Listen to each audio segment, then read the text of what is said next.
information. But I have to say I'm really enjoying being part of the show. Jeff was there. In fact, Jeff came to see me in the show, and he really liked it. I play juror number 2. I play the timid role, the meek and timid bank teller, who everyone yells at. You must be a very good actress, because just listening to you speak now, you sound like anything but a timid person. Oh, thank you. Well, I just wanted to call in, and I thought, since you're talking about murder and guns, and I thought maybe I'd bring that up. It has nothing to do with guns, but it does have to do with the potential thought of someone murdering someone and having to go to trial and being found guilty. And well, I just thought it'd be nice to add it a little. 12 Angry Men was popular back in the 50s, the early 50s, and it's 60 years later and we're still talking about it, and if it was 60 years from now, we would still be talking about it. Absolutely, because people don't change. People That's still correct. prejudice. That's people, right. Yeah, and it's always the ones who don't usually talk about it that are the ones you really have to be afraid of. I'm not saying that white supremacists or the KKK are not to be feared. It's the quiet ones that you really don't know. Those are the ones you really have to look out for. That's true. Right. Think of all the bombings. Oh, those were fearful. Like the Oklahoma bombings with the young teenagers. You're talking about Timothy McVeigh, right? Oklahoma City? Yes. Yes. Yeah. That was homegrown. That's another. He was a militia person, even though he was in the army. Yep. That's scary also. What do you are you guys on this website I told you to go on? Or you never made it? Yes, in fact, I'm on the phone in the other room because I can't be in the same room while Jeff is listening, because you hear feedback. Well, if Jeff is listening, he's probably seeing all the pictures of the Ebola victims that I put up, which are pretty scary looking, I'll tell you.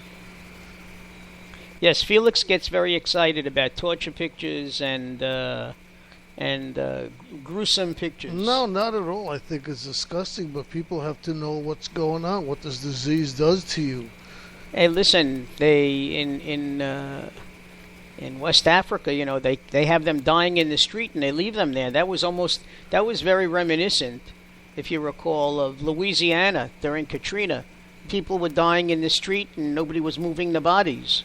Well, and they were showing, I think, on CNN where they were moving a dead body, and he started moving his hand. He wasn't dead. I wonder how many mistakes they make like that. Better than winding up in a cold drawer. Yeah. I don't mean to make fun. That's funny.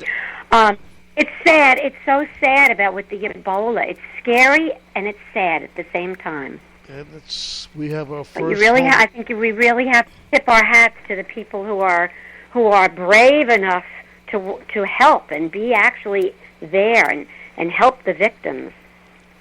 That's very true. You have Doctors Without Borders, but then you have people like the gentleman who was just brought to Nebraska, a young man who studied at the London School of Economics in Columbia. He was working in basically a non-profit group, a non-government group, and he'd been there for a couple of years, and he was writing articles, and they had his parents on. His father was a doctor, and he said, why on earth would you want to go back there again? And he said that he wants to make a difference. He wants his life to have meaning. So, he went back, and he said he really didn't know how he was exposed to it, except for the fact that they were washing a car with chlorine. And he said some of the water got on him, and that's probably how he was exposed. Scary. Wow. Is that young Yes. man He's named probably Abdul? in his early 30s, late Well, 20s, they early say 30s. he's a photographer. Well, no, he was working as a journalist, Yeah. but he was also, working with the government, but not directly connected with the government as far as farming goes and helping them out. And what do you think of ISIS? What a shame. Going off the topic a little bit. That's all current events. No, I'm talking to Connie. I know, but it's all current events. Yeah, She can, sure. just- Any opinions on what's going on? Yes. And ISIS is scary. Now, what would you say the difference between ISIS and the other group? I know what you're saying. Not so much Al Qaeda, but Right. do you watch Politically Correct with Bill Maher? Not very much, I'm ashamed to say. I got to tell you, he really is good. And this past Friday, he had Ben Affleck on, and they were talking. He went on one of his rants about Muslims and ISIS, and he said, well, if you know anything about Saudi Arabia, in Saudi Arabia, women are not allowed to go out of the house without being accompanied by their husbands or having someone with them. They're not allowed to drive a car and they're basically not allowed to do a lot of things. And he said, tell me what the difference is between that and ISIS, because they're all Muslims. He said, if that's what you believe, then he said, with the exception, and then he goes on to say, well, also in the Quran, it does say something about, you have to try to convert the infidel, and if you can't convert the infidel or whatever, or he draws a picture of Muhammad or something like that, he should be beheaded. And if somebody wants to leave the Muslim religion, he's beheaded. I remember seeing something posted online about a year ago about a man who became Catholic, and Al Qaeda had captured him, and he says, yes, I made a mistake and I want to convert back to Islam. And he did, and then after he said that, they beheaded him anyway. Terrible. You're telling me that it says in the Quran if you cannot convert someone that you must behead them? I never heard of that. No, what they said was it's okay. They tell them to confront and fight the infidel.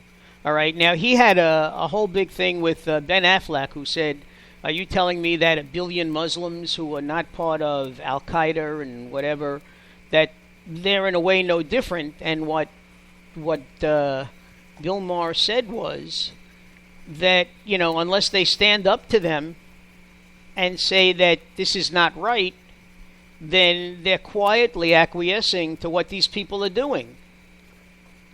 Yes.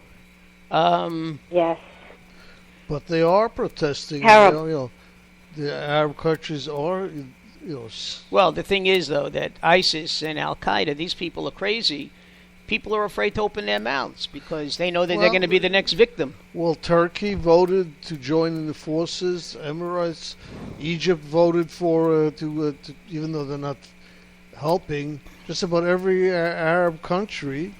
Well, and if you recall, what our government said, which is true, is that we can't be the boots on the ground that people want us to be, because this has to be corrected by Islamic soldiers, because it's an Islamic war. All right, it has nothing to do with us. They pose no threat to us other than the fact that they're beheading Westerners. Okay? Well, that's something. No, think about it. They're not coming here. Yeah, they say they want to bring the fight to Washington and to America. They're a long way from bringing the fight here. Okay? How do you know? There are hundreds of people right now who are homegrown lone rats. And 2 weeks ago, you were trying to convince me that that guy out in the Midwest who was fired from his job and came back and beheaded his coworker was a sleeper cell. I didn't say he was a sleeper cell. Well, you said he recently converted to Islam. He did. That doesn't mean that he's a terrorist. No, but what did he get the idea of beheading? Think it just came to his mind? And how to do it the same way they did it? Anybody could pick up a paper and see a headline and say, "Oh, I'm going to do that." Okay, that's what and that's exactly what But the you don't terrorists call them. want. But you don't call them a terrorist. There's a vast difference. I don't agree. Well, he committed terror, and where he was, that's a terrorist. What do you think, I have Connie? a question. Yeah. I have a question. For everyone who's listening, and for myself also, because I would like to know exactly what ISIS means, Islamic State, and what? Of Iraq and Syria. And Syria. Okay. Now, how does it differ from the Al-Qaeda group? Well, it's the only group that actually has land, and it's almost like its own country. Well, there's no more border between Syria and Iraq. That has been eradicated by ISIS. ISIS is controlling a large parts of the countries. Yes. And no other terror group has done that. They're well armed. Mm. They make $3 to $5 million a day in profits from selling oil and whatever else they do. They're well orchestrated. The videos are professional. You know, if you ever watch, what they do is recruiting videos. They do those videos of beheadings. They serve a purpose to scare people. And they're well organized. What do they want? They want to take over the world? Is that what they want? They want their own caliphate. They want to take over land and start their own Muslim world, I guess. Yeah, but they want all other Muslims to bow down to them. And they want to take over every country in the... Yeah, but that sounds like you, Felix. Every time I come to work here on Monday and Friday, you want me to bend down and kiss your feet. This is your show. Absolutely. Notice, on Monday, it's Felix and the Doc, and on Friday, it's the Rebellious Rev. No, Mondays it's Felix and Mark, and Dr. Mark. Right, that's true. But still, you get top billing. This is My your show. Exactly. This is like Anthony and What's-His-Face on Sirius Radio, Anthony and Andy? No. I have a question from Jeff That's Kirshner. one thing. You see, now or what's wrong? Felix. Yep. Now, what's wrong with this? You can't talk about Amos and Andy on TV anymore, on the radio. Right. I don't know, but they got a question for us. Oh, okay. What's your question? A question was just written down and put in front of me, all right, to ask Felix. Felix, are there any Italians in ISIS? Are there any Italians in ISIS? Yeah, they're called the Black Hand. I have no idea, but there are... they say there's a lot of Europeans, mostly, from England. I would say... Because if there were any Italians in ISIS, they would be Italian ISIS. That's true. It sounds like Jeff's sense of humor. We could. I know, this is ridiculous, but Jeff just wanted me to tell you that. I told Jeff he's too shy to go on the show. That was his problem. And you would never think Jeff is shy. I want him to talk. He'd be good, but he's, Mark is the best. Mark is great. What was the first thing I said to you when you started this? What? How quickly we forget. What did I tell you? What? I don't remember. I forgot. That I would not speak, but I would support you and be there to listen. Remember? And now you can't shut me up. Yeah, that's